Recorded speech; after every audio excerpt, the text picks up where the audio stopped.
और आप देख रहे हैं MNS न्यूज। ब्रेक के बाद एक बार फिर स्वागत है आपका प्राइम टाइम। एक नजर डालते हैं हेड। आप देख रहे हैं MNS न्यूज, सच जरूरी है। आइए देखते हैं खबरें विस्तार से। विजय वडेट्टीवार का केंद्र की विदेश नीति पर तीखा हमला। महाराष्ट्र विधानसभा में विपक्ष के नेता और कांग्रेस विधायक विजय वडेट्टीवार ने केंद्र सरकार की विदेश नीति को लेकर तीखा हमला बोला। उन्होंने कहा कि सरकार को साफ साफ बताना चाहिए कि उनकी विदेश नीति क्या है। दुनिया तीसरे विश्व युद्ध के मुहावरे पर खड़ी है और भारत जैसे देश को अपनी स्थिति स्पष्ट करनी चाहिए। विजय वडेट्टीवार ने कहा कि जब इजराइल ईरान पर हमला करता है तो भारत को बताना चाहिए कि वे किसके साथ खड़ा है, इजराइल या ईरान। उन्होंने तंज कसते हुए कहा, सरकार की स्थिति शोले फिल्म की तरह है, आधे इधर जाओ आधे उधर जाओ और बाकी के मेरे पीछे आओ। जब आप पीछे मुड़ते हैं तो आपके पीछे कोई नहीं होता। आपकी फॉरेन पॉलिसी क्या है वो एक बार लोगों के सामने लाओ कि आप लोग बताइए आपके साथ में कौन खड़ा है। ये अभी वार हुआ है, शुरू हुआ है, हो सकता है कि अमेरिका उसमें कूद पड़ी है, थर्ड वार भी हो सकता है, तीसरा महायुद्ध भी हो सकता है। तो इस स्थिति पे, इस कगार पर हमारी भूमिका भी इस बारे में स्पष्ट होनी चाहिए। यही सोनिया जी ने कहा है। चाहे ईरान के ऊपर जब इजराइल हमला करता है या गाजा को खत्म करता है, गाजा की जो बच्चों के भूखे मरे थे बच्चे, हजारों लोगों को मारा गया था, तो हमें तो कुछ ना कुछ बोलना चाहिए कि कौन सही है, इजराइल है या ईरान है, कौन सच्चा है या हम किसके पीछे खड़े हैं। ये भी कुछ बोल नहीं रहे। मैंने ये तो हो गया शोले जैसा हो गया हमारी स्थिति। आधे शोले का पिक्चर था, आधे इधर जाओ आधे उधर जाओ बाकी मेरे पीछे आओ, तो पीछे मुड़ के देखा तो कोई नहीं था। तो यह स्थिति पर मत लाओ देश को, यही हमारी नेता का कहना है।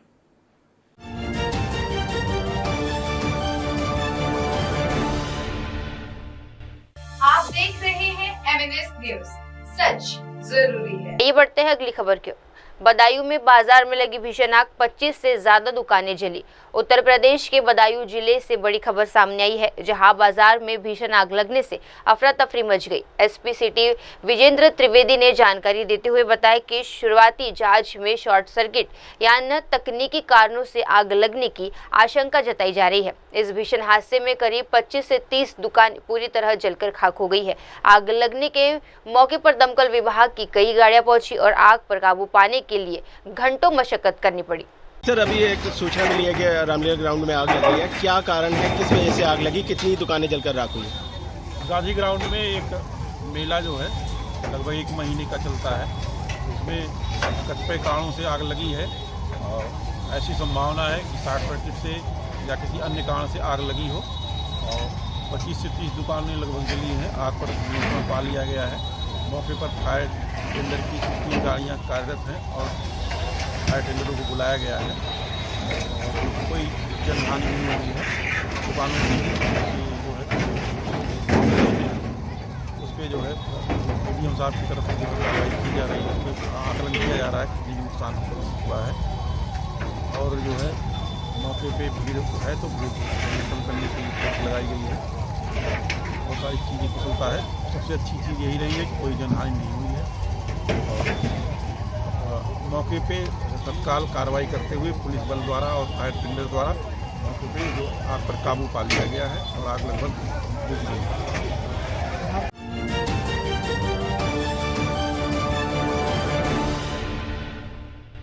आप देख रहे हैं MNS न्यूज, सच जरूरी है। आइए बढ़ते अगली खबर की ओर। कांग्रेस सांसद इमरान मसूद बोले, ईरान के साथ खड़ा हो भारत।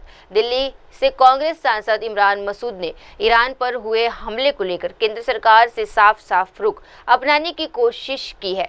उन्होंने अपील की और कहा कि ईरान हमारा पुराना और भरोसेमंद मित्र है। भारत और ईरान के बीच व्यापार, संस्कृति और ऐतिहासिक सहयोग की गहरी जड़ें हैं। ऐसे समय में भारत को मजबूती से ईरान के साथ खड़े होना चाहिए। इमरान मसूद ने स्पष्ट किया कि ईरान ने कोई हमला नहीं किया, बल्कि खुद वे हमले का शिकार हुआ है। ईरान से कहा है कि उसे सभी परमाणु कार्यक्रम अंतर्राष्ट्रीय परमाणु एजेंसियों की निगरानी में है और कोई भी आकर निरीक्षण कर सकता है। इसके बावजूद अगर उस पर हमला होता है तो ये खुली दादागिरी है। भारत की जो विदेश नीति है उस पर कांग्रेस पार्टी या बतौर सांसद आपका क्या रुख है? देखिए, हमें पूरी तरह से ईरान के साथ खड़ा होना चाहिए। ईरान हमारा पुराना मित्र है, ईरान से हमारे व्यापारिक रिश्ते हैं, ईरान के साथ हमारे सांस्कृतिक रिश्ते हैं, ईरान की जो जड़ें हैं वो हिंदुस्तान से हैं। तो ईरान के साथ हमें मजबूती के साथ खड़ा होना चाहिए और हर तरह से ईरान ने हमारे साथ हमेशा साथ दिया है, इसलिए हमें इस बुरे वक्त में ईरान के साथ मजबूती के साथ खड़ा हुआ दिखाई देना चाहिए। लेकिन जो बात आप कह रहे हैं, जो टेलीफोनिक बातचीत में नरेंद्र मोदी ने ईरान के राष्ट्रपति से कहा, उसमें क्या फर्क है? नरेंद्र मोदी ने कहा कि शांति, डायलॉग, कूटनीति के जरिए शांति, डायलॉग, कूटनीति, ये सारी चीजें, ईरान ने हमला नहीं किया है, ईरान के ऊपर हमला हुआ है। ईरान के ऊपर हमला हुआ है जब ईरान ने कहा कि मेरे जो न्यूक्लियर प्रोग्राम है वो सारे अंतर्राष्ट्रीय एजेंसी की निगरानी के अंदर है, आप आकर के जांच कर लें। उसने जांच भी कराने की बात करी, उसके बाद भी उसके ऊपर हमला किया जा रहा है। तो ये पूरी तरीके से दादागिरी है और अगर कोई दादागिरी करने का काम करता है तो उस दादागिरी के खिलाफ सबको एकजुटता के साथ जवाब देना चाहिए। इस बीच जब देख रहे हैं जिस तरीके से ईरान से भारतीय नागरिक, भारतीय छात्र सुरक्षित वापस आ रहे हैं, उसके लिए मोदी ने ईरान को धन्यवाद कहा है कि इस दौर में ईरान ने भारत को वो सुविधा मुहैया कराया ताकि हमारे नागरिक। ईरान ने तो हमेशा हमारा साथ दिया है, बुरे वक्त में हमेशा साथ रहा है, तो हमें ईरान के साथ मजबूती के साथ खड़ा होना चाहिए। लेकिन रिपोर्ट ये भी आ रही है कि पाकिस्तान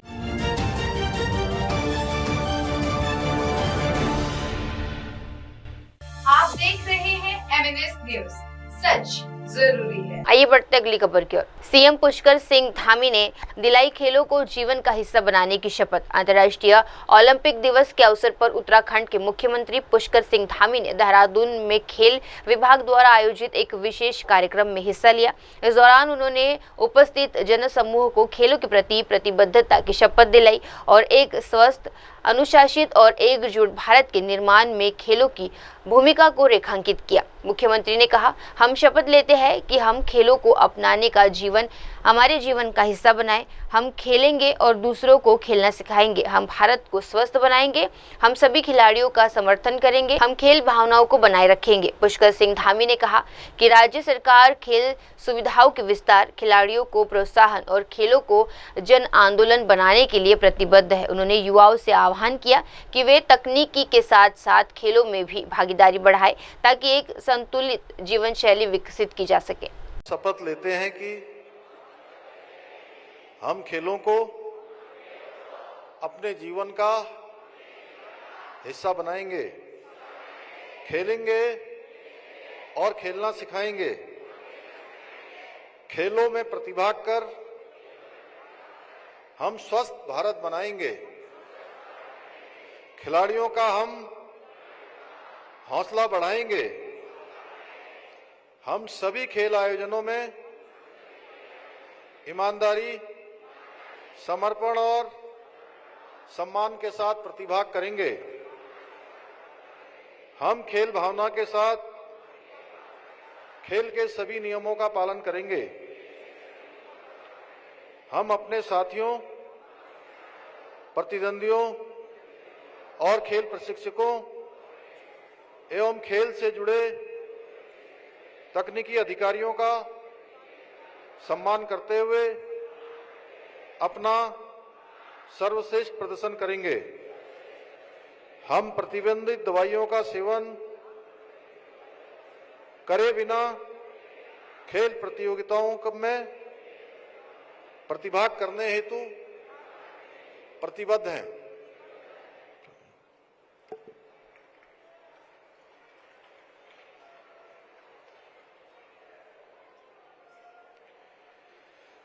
अंतर्राष्ट्रीय ओलंपिक दिवस के अवसर पर आयोजित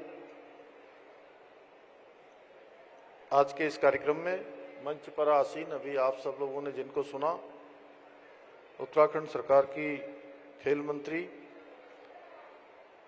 आदरणीय रेखा आर्य जी,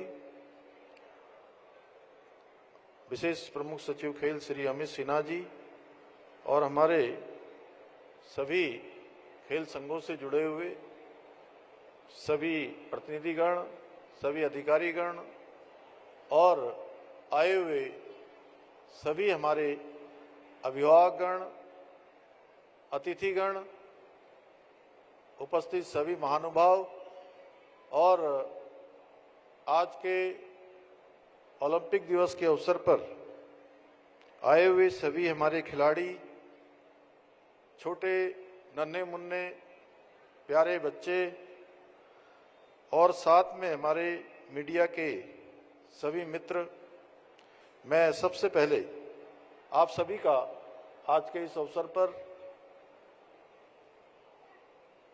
हृदय से स्वागत करता हूं, आप सबका अभिनंदन करता हूं तथा खेल भावना के प्रतीक पर्व ओलंपिक अंतर्राष्ट्रीय दिवस की हार्दिक बधाई देता हूं, शुभकामनाएं देता हूं।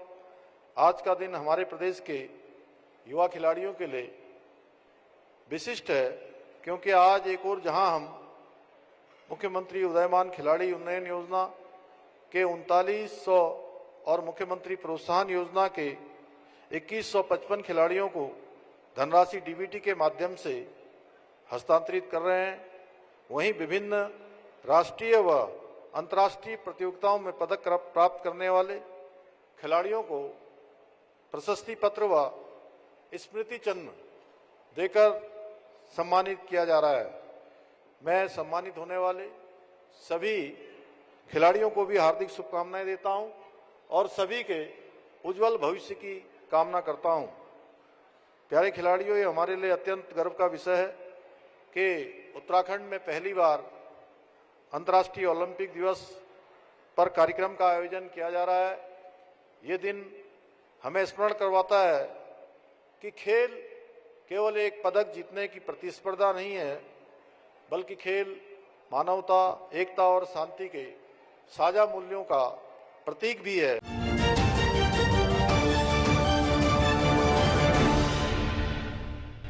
आप देख रहे हैं MNS न्यूज, सच जरूरी है।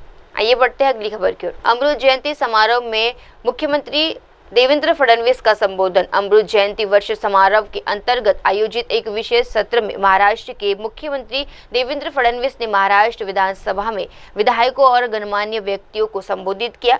अपने वक्तव्य में उन्होंने संसदीय समितियों की भूमिका को लेकर लोकतंत्र का महत्व स्तंभ बताते हुए कहा, सत्रों से ज्यादा हमारी समितियां सरकार पर नजर रखने का काम करती है।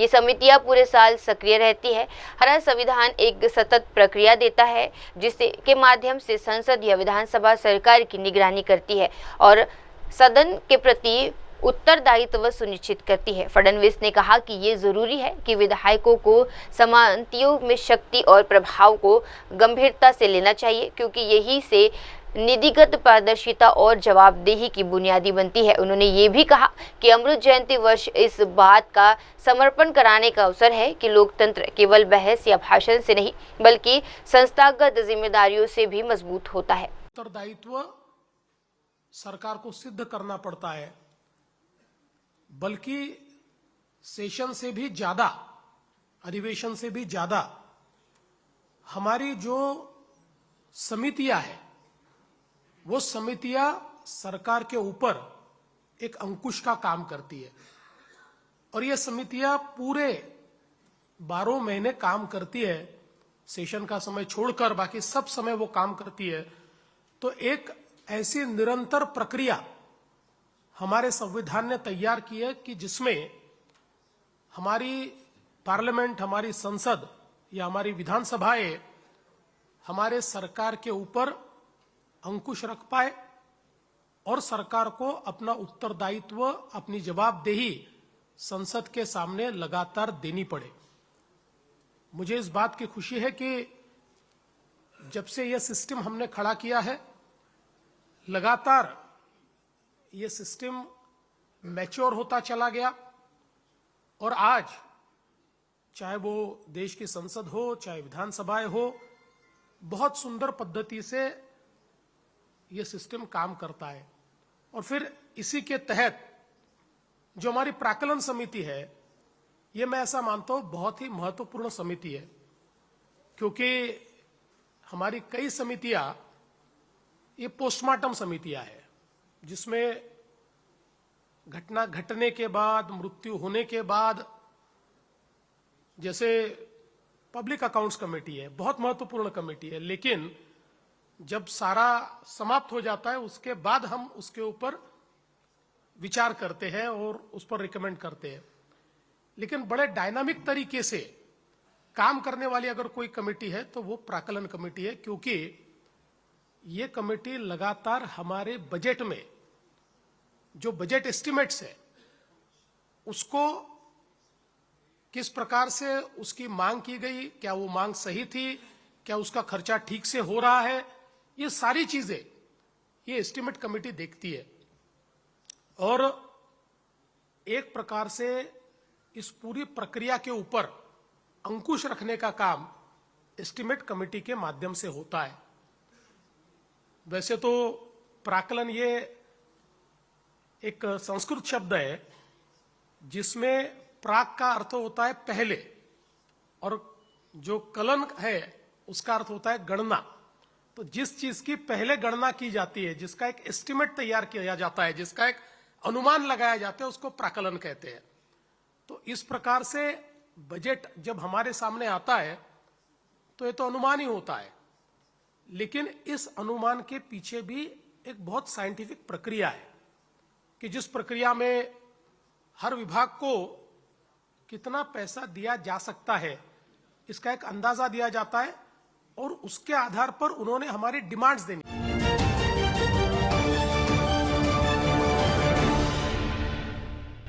आप देख रहे हैं MNS न्यूज, सच जरूरी है। आइए बढ़ते अगली खबर की ओर। मुख्यमंत्री रेखा गुप्ता का MAMC दौरा, व्यवस्थाओं पर निगरानी। दिल्ली की मुख्यमंत्री रेखा गुप्ता ने राजधानी के प्रतिष्ठित Maulana Azad medical college MAMC का दौरा किया। वहां डॉक्टरों व मेडिकल छात्राओं से बातचीत की। दौरे के बाद उन्होंने कॉलेज की मौजूदा स्थिति को लेकर गंभीर चिंता जताई। उन्होंने कहा, मैं पिछली शिक्षक सरकारों और यहाँ के अस्पताल प्रशासन की गैर जिम्मेदारी से हैरान हूँ। मौलाना आजाद मेडिकल कॉलेज जैसे प्रतिष्ठित स्वास्थ्य की खराब स्थिति और यहाँ पढ़ने वाले छात्रों की हालत देखकर बहुत दुख होता है।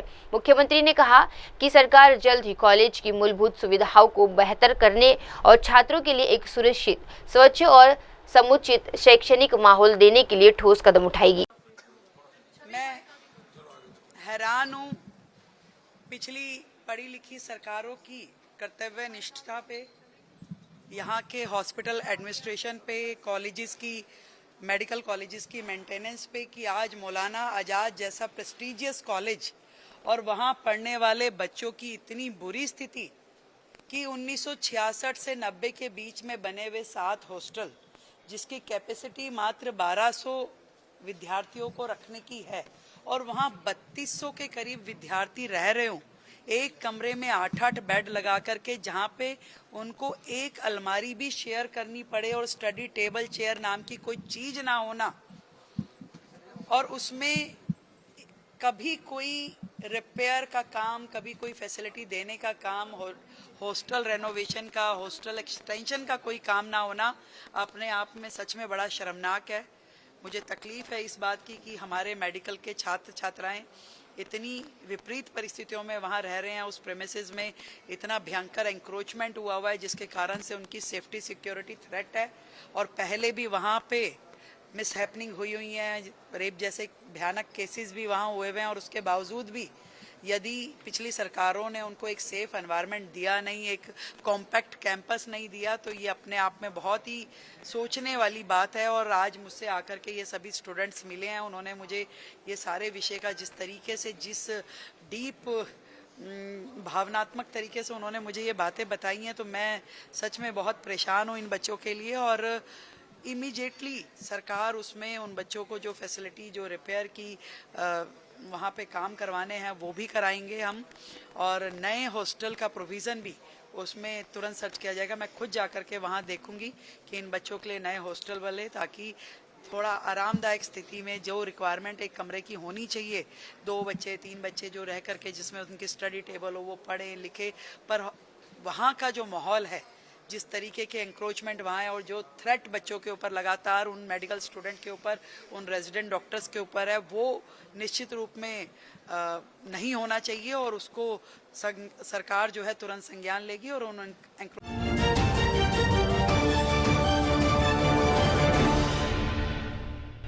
आप देख रहे हैं MNS न्यूज, सच जरूरी है। ये बढ़ते अगली खबर की ओर।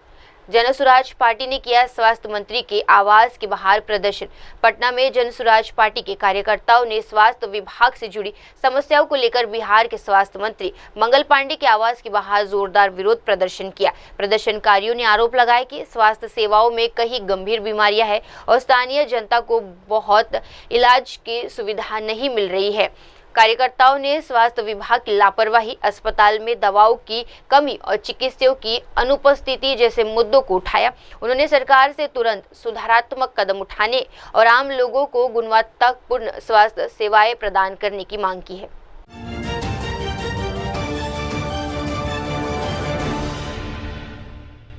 आप देख रहे हैं MNS न्यूज, सच जरूरी है। आइए बढ़ते हैं अगली खबर की ओर। लेफ्टिनेंट जनरल संजय कुलकर्णी का बयान, ईरान का भविष्य इजरायलियों के हाथ में।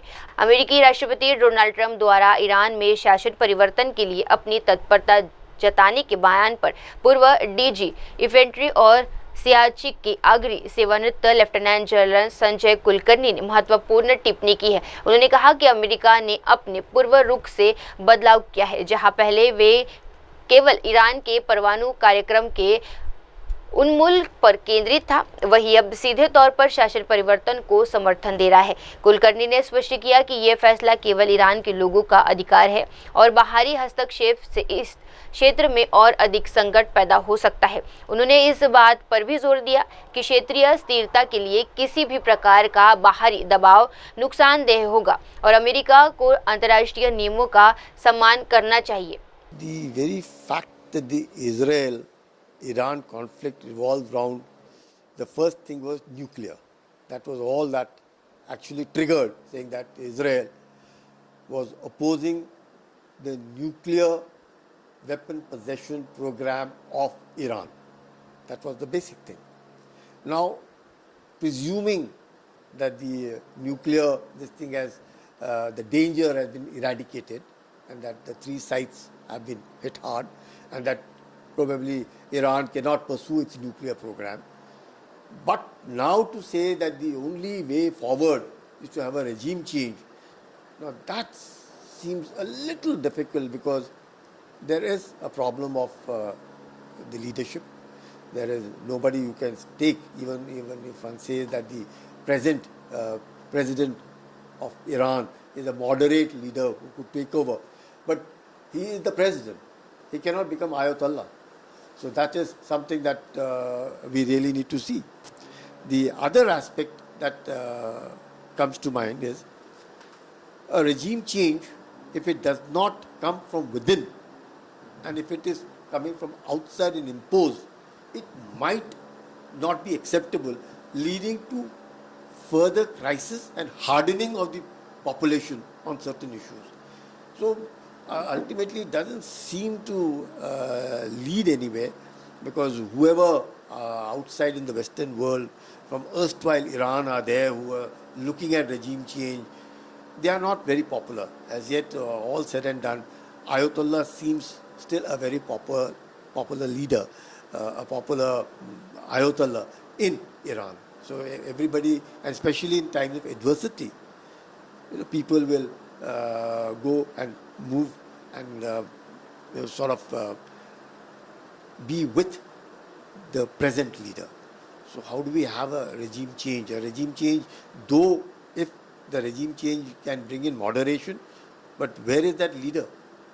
So there is a leadership crisis, and therefore I would say that what Mr. Trump said earlier, that they were not interested in assassinating or a regime change of Iran, would be more acceptable than changing their stand on it.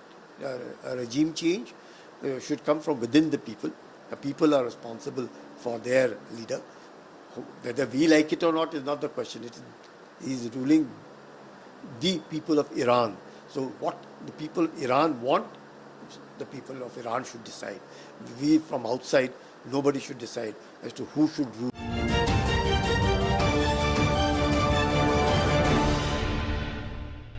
आप देख रहे हैं MNS news, सच जरूरी है। आइए बढ़ते अगली खबर की ओर। राष्ट्रीय एकता के लिए मुखर्जी का बलिदान अमर, बोले किशन रेड्डी। केंद्रीय मंत्री जी किशन रेड्डी ने तेलंगाना के भाजपा कार्यकर्ताओं में श्यामा प्रसाद मुखर्जी बलिदान दिवस के अवसर पर श्रद्धांजलि कार्यक्रम का आयोजन किया। इस मौके पर उन्होंने डॉक्टर श्यामा प्रसाद मुखर्जी के बलिदान और उनके विचारों को योगदान किया। उन्होंने देश की एकता और सुरक्षा के लिए अपने जीवन का बलिदान दिया। जी किशन रेड्डी ने कहा कि मुखर्जी की देशभक्ति और उनके द्वारा दिए गए संघर्ष आज भी युवाओं के लिए प्रेरणा स्रोत है। उन्होंने बलिदान दिवस को देश के प्रति निष्ठा और समर्पण की भावनाओं को फिर से जगाने वाला दिन बताया है। एक प्रधानमंत्री रहना चाहिए, एक ही झंडा रहना चाहिए। डॉक्टर बाबा साहब अम्बेडकर जम्मू कश्मीर में की एक्ट जम्मू कश्मीर में भी इंप्लीमेंट होना चाहिए। जम्मू कश्मीर को पूरा भारत के अंतर्गत विलीन करना चाहिए। ऐसा नारा लेकर जब श्यामा प्रसाद मुखर्जी बलिदान हुआ था, उस दिन को आज जुलाई 23 के दिन हम देश भर में अलग अलग कार्यक्रम करें। जो श्यामा प्रसाद मुखर्जी जिस लक्ष्य के लिए जम्मू कश्मीर के लिए बलिदान हुआ था, आज नरेंद्र मोदी जी के नेतृत्व में वो लक्ष्य हासिल करने के लिए आगे बढ़ रहे।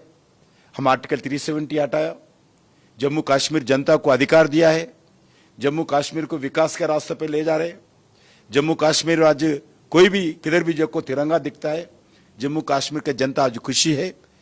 इसलिए जम्मू कश्मीर में आज डॉक्टर श्यामा प्रसाद मुखर्जी का जो बलिदान का जो लक्ष्य था, आज मोदी जी के नेतृत्व में वो लक्ष्य को हासिल करके आज जम्मू कश्मीर में एक नया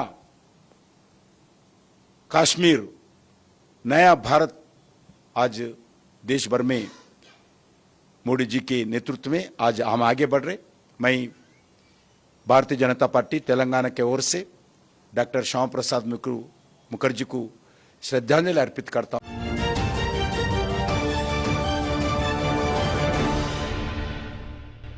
आप देख रहे हैं MNS न्यूज, सच जरूरी है। आइए बढ़ते अगली खबर की। 76वें लोकतंत्र ने हासिल किया गौरवशाली संस्थान।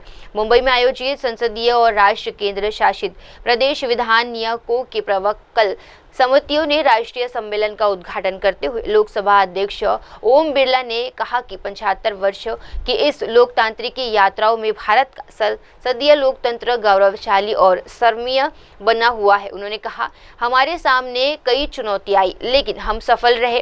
ये छत्रपति शिवाजी महाराज की भूमि है, यहाँ वीर की भूमि है। ओम बिरला ने कहा कि लोकतंत्र की इस मजबूती के पीछे देशवासियों का समर्पण और उनकी सहभागिता है।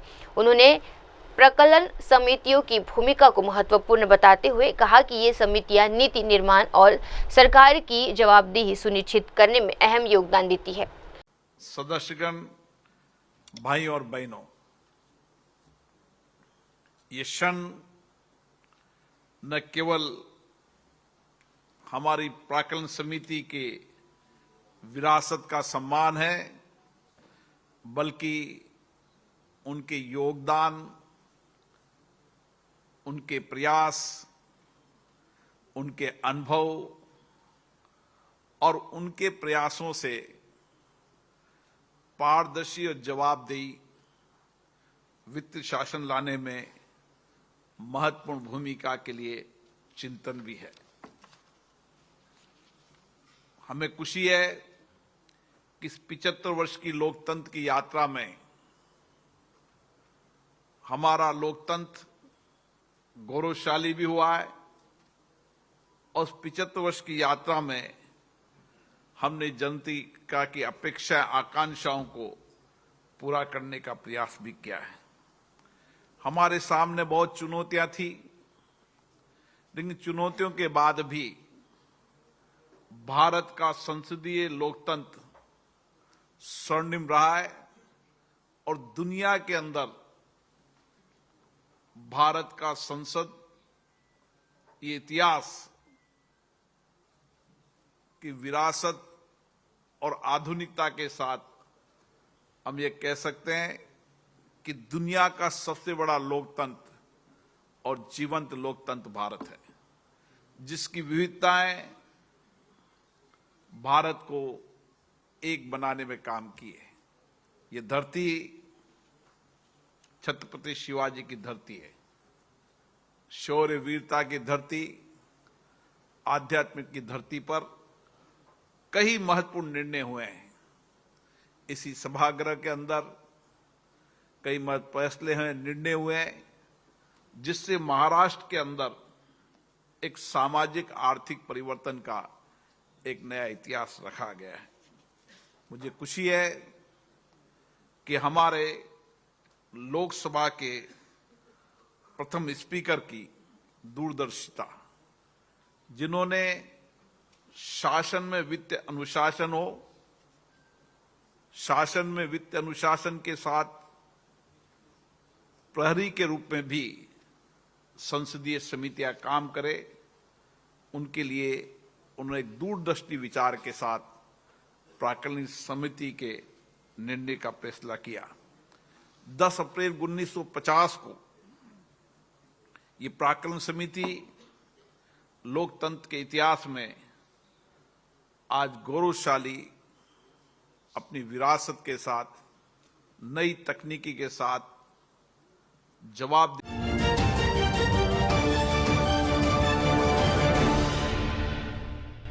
आप देख रहे हैं एमएनएस न्यूज, सच जरूरी है। आइए बढ़ते हैं अगली खबर की ओर। कांग्रेस नेता अशोक गहलोत ने केंद्र की विदेश नीति पर उठाए सवाल।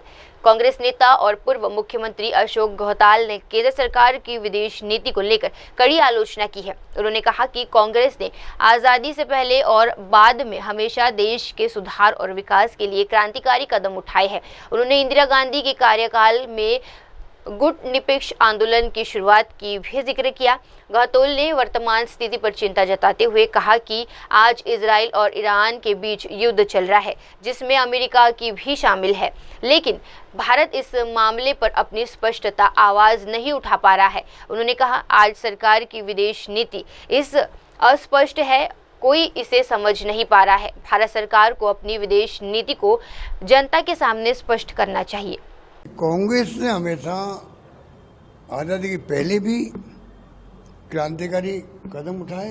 जब आज़ादी मिली, चाहे गांधी जी थे, चाहे पंडित नेहरू थे, या मौलाना आज़ाद थे, या सरदार पटेल थे, और आज़ादी के बाद में बड़े क्रांतिकारी कदम उठाए। सोच दी देश को, दुनिया में क्या हो रहा है, नॉन अलाइनमेंट मूवमेंट खड़ा कर दिया। आज देखिए क्या तकलीफ हो रही थी दुनिया के, इराक ईरान का युद्ध हो रहा है, इजराइल का और इराक का युद्ध हो रहा है। अमेरिका का प्रेसिडेंट कह रहा है 15 दिन बाद बताऊंगा मुझे क्या करना है, और रात को वो आ जाते हैं मैदान के अंदर, अटैक कर देते हैं, और इंडिया कुछ बोल नहीं पा रहा। क्यों नहीं बोल पा रहा है? इंदिरा गांधी के ज़माने में नॉन अलाइन मूवमेंट चला था, निर्गुट राष्ट्र सम्मेलन। हिंदुस्तान का नेता था दुनिया का, दुनिया में जो तीसरी दुनिया है राष्ट्रों की, उसका नेता कौन था मुख्य रूप से? और भी कई मुल्क होंगे, पर इंडिया मुख्य रूप से था।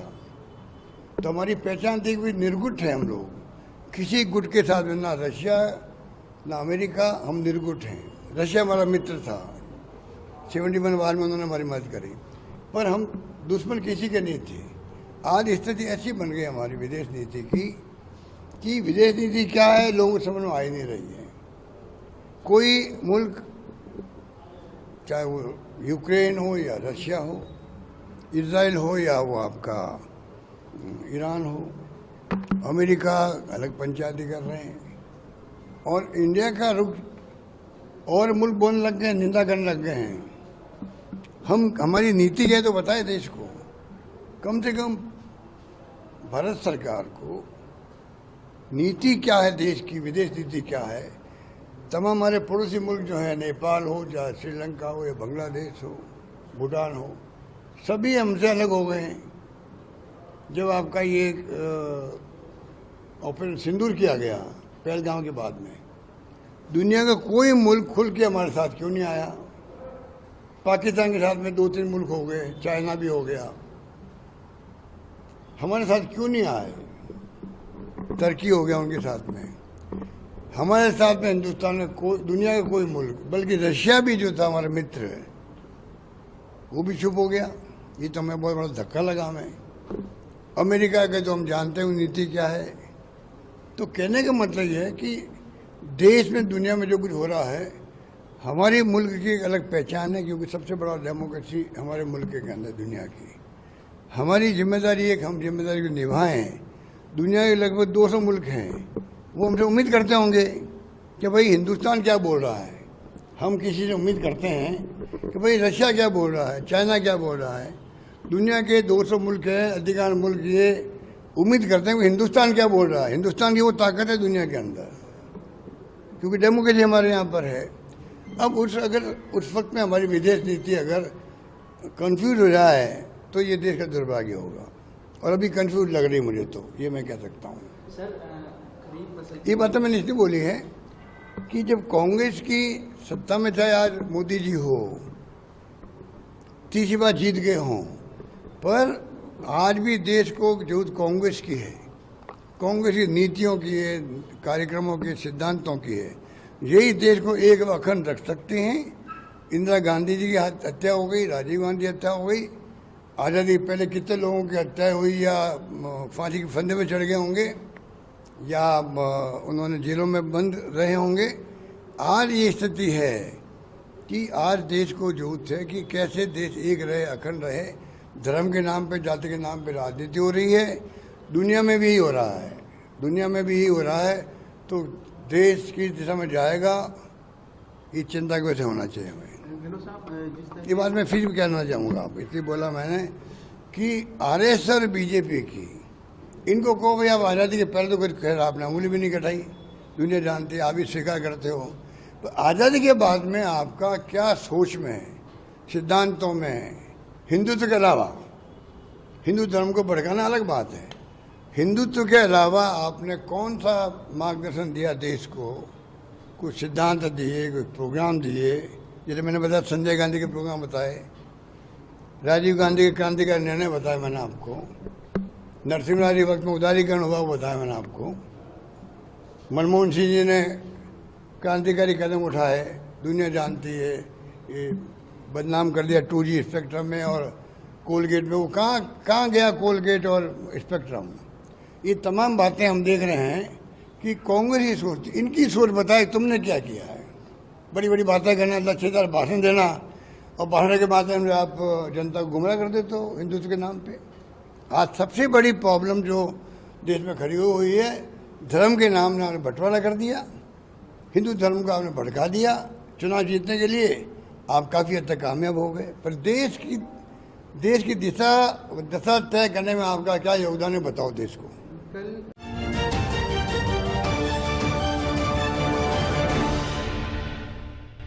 आप देख रहे हैं MNS न्यूज, सच जरूरी। आइए बढ़ते अगली खबर की ओर। भाजपा प्रवक्ता CR केशवन ने मोदी सरकार की प्रशंसा की। भाजपा प्रवक्ता CR केशवन ने ऑपरेशन सिंदूर को लेकर प्रधानमंत्री नरेंद्र मोदी और उनकी सरकार की प्रशंसा करते हुए कहा कि प्रधानमंत्री ने हमेशा करुणा, चिंता और दृढ़ संकल्प के साथ संकट और संघर्ष के समय भारतीय नागरिकों की सुरक्षा को सर्वोच्च प्राथमिकता दी है। उन्होंने बताया कि ऑपरेशन सिंदूर के तहत भारत ने संकटग्रस्त क्षेत्रों में फंसे अपने नागरिकों को सुरक्षित बाहर निकालने के लिए हर संभव कदम उठाए। CR केशवन ने कहा, प्रधानमंत्री और उनकी सरकार ने कोई कसर नहीं छोड़ी है। ऑपरेशन सिंदूर की पूरी दुनिया में सराहना की जा रही है। Prime Minister Narendra Modi ji has always acted decisively with compassion, concern and determination in ensuring safe passage of our Indian nationals whenever they've been stranded abroad in danger zones due to a crisis, calamity or conflict. Prime Minister Modi ji and his government since 2014 have left no stone unturned in evacuating and rescuing Indian nationals who have been stuck in dangerous international areas which have been ridden by political upheavals or even during the time of the pandemic. Not just our Indian nationals but even international citizens, true to Narendra Modi ji's principle of Vasudhaiva Kudumbakam. The Indian government has been instrumental in saving many of them and rescuing them who have been caught in conflict zones. Operation Sindhu now has been lauded by the entire world, where Indian students and Indians who are working in the Middle East have now been brought back safely from both Iran and Israel. Also, we've seen how in 2023, during the Sudan conflict, Operation Kaveri was successfully launched, and we saw Operation Ganga bringing back people during the Ukraine-Russia war, Operation Devi Shakti during the Afghanistan conflict, and Operation Rahat during the Yemen war were very successful, and we saw the Vande Bharat mission bringing people across the world when the world was engulfed by the COVID pandemic. Operation Sindhu has been very successful in rescuing and evacuating Indians back to India from the Middle East crisis, and we take this opportunity to once again thank our Prime Minister Narendra Modi ji for his relentless, tireless and conviction in ensuring safe passage of Indian nationals. And we also like to thank Prime Minister Modi ji's government and the External Affairs Ministry for the commendable job they're doing.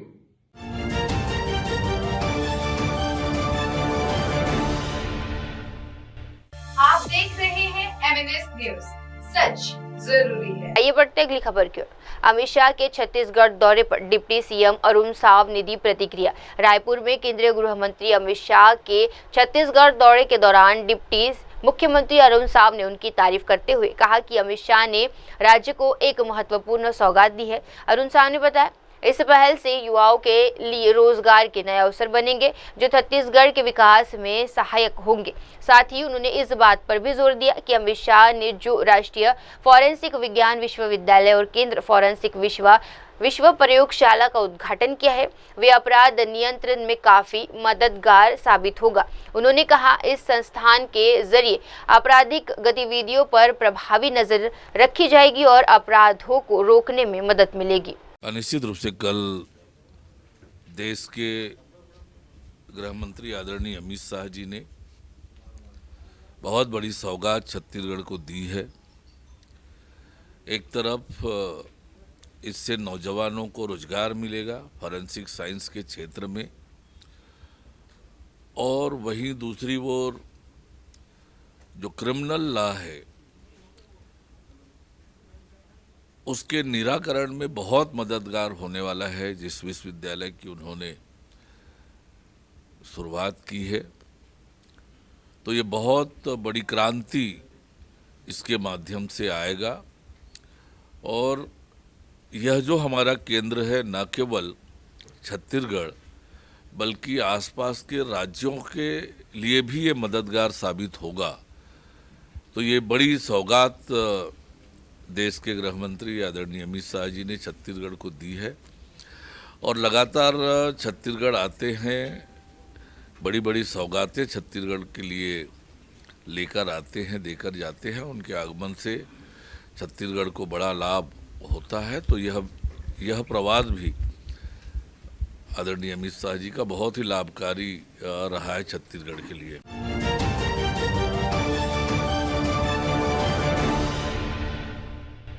आप देख रहे हैं MNS news, सच जरूरी है। आइए बढ़ते अगली खबर की ओर।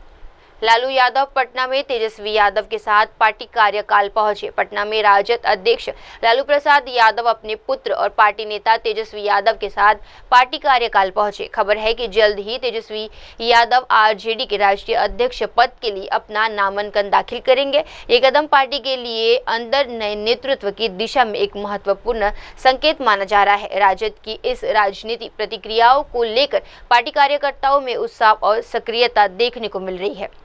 देखिए, आज जो है गरीबों के मसीहा आदरणीय लालू जी ने नामांकन जो है राष्ट्र अध्यक्ष राष्ट्रीय जनता दल के तौर पर भरा है, और सभी लोगों में बड़ी खुशी की लहर है। सभी पार्टी के कार्यकर्ता से लेकर नेता, सब लोग जो है लालू जी के नामांकन को लेकर के खुशी जता रहे हैं। और ये लगभग इनका जो टेन्योर होगा 12 टर्म जो है उन्होंने राष्ट्राध्यक्ष रहते हुए उन्होंने पूरा किया है। और ये 13वां टर्म होने जाएगा। और हम सब लोगों को इस बात की खुशी है और हमें लगता है कि आगे आने वाले समय में हम लोगों को लालू जी के नेतृत्व में हम लोगों को जीत मिलेगी।